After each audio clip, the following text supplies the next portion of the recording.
Okay, here we go. Here we are.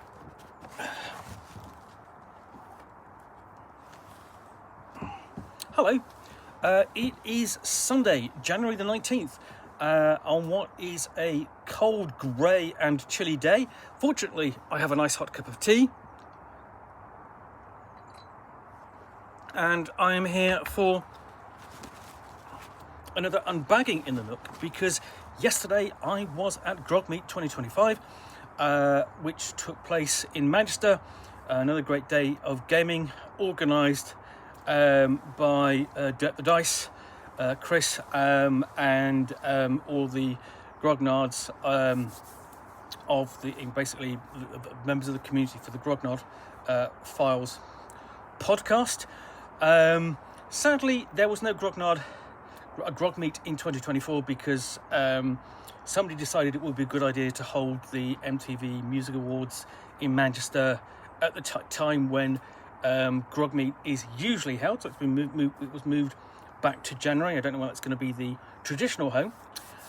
So I went up with my friend Neve, had some good gaming, met friends, caught up with them, had a chat and so on. Also made some purchases.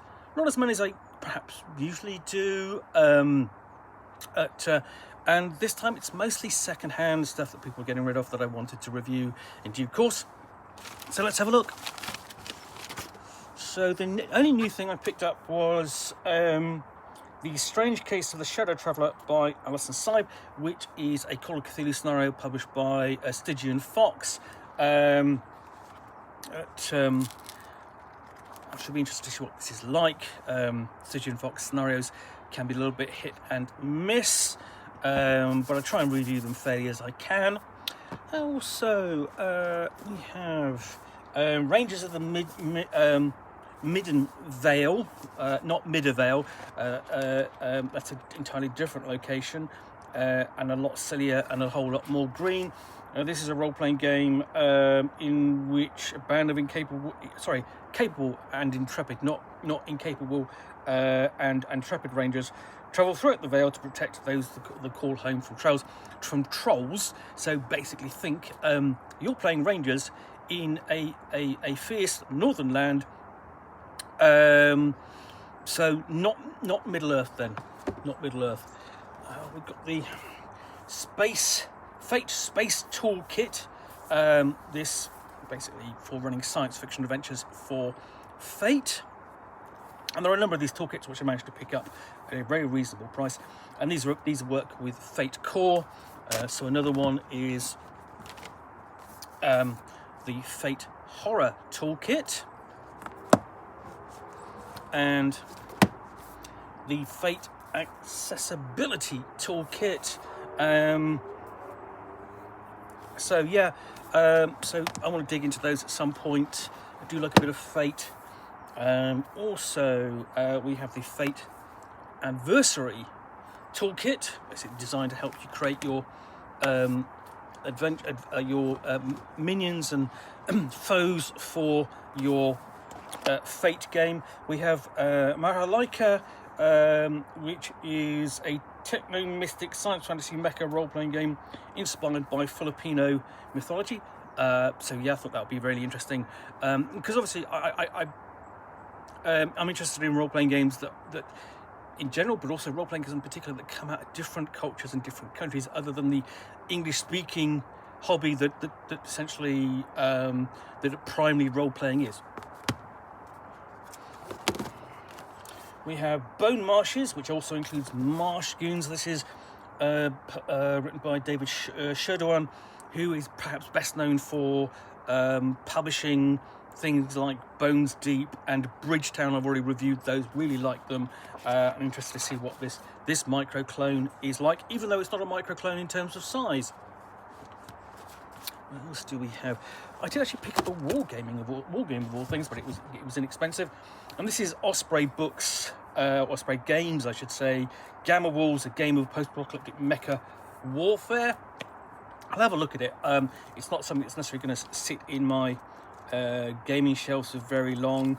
I do like Osprey Books, and I do like Osprey Games as well.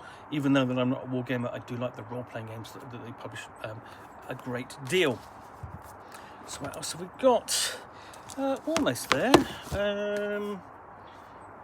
Yeah, so we've got the Paranoia, the Accomplice book. This is the latest edition. This is for the latest edition of Paranoia, role-playing game originally published by West End Games in 1994. The classic post-Cold War satire.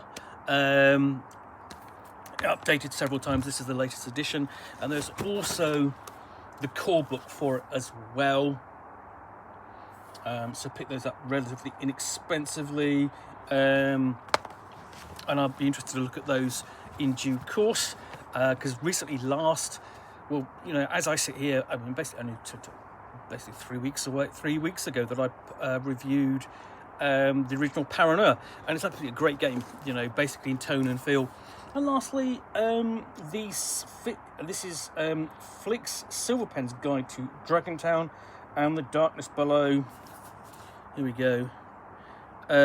This is the last thing I picked up, and it's essentially an OSR, old school Renaissance style setting, a little bit kind of fearsome and twee at the same time, if you see what I mean. But that looked really interesting when I heard that it was available to pick up, so I think, yes, I'll definitely take that.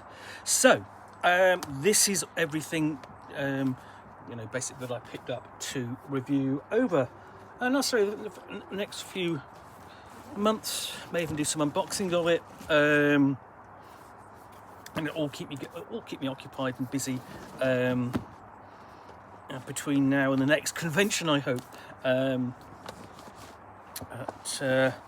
with, you know, reviews and commentary and the like. Anyway, I do hope you enjoyed this unbagging in the Nook. If you did, then please do click on the like button down below. Down below. I'm cold. And if you want to, if you've got any comments or feedback, I do appreciate you taking the time to post those.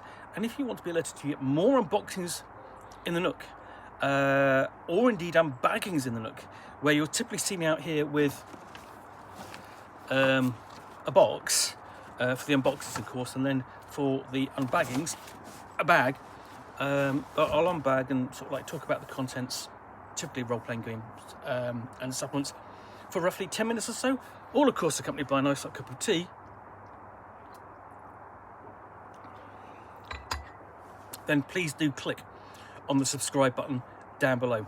Thanks again for watching for another unbagging in the Nook. I'll be back again soon with another unboxing in the Nook. Thanks for watching. Bye for now.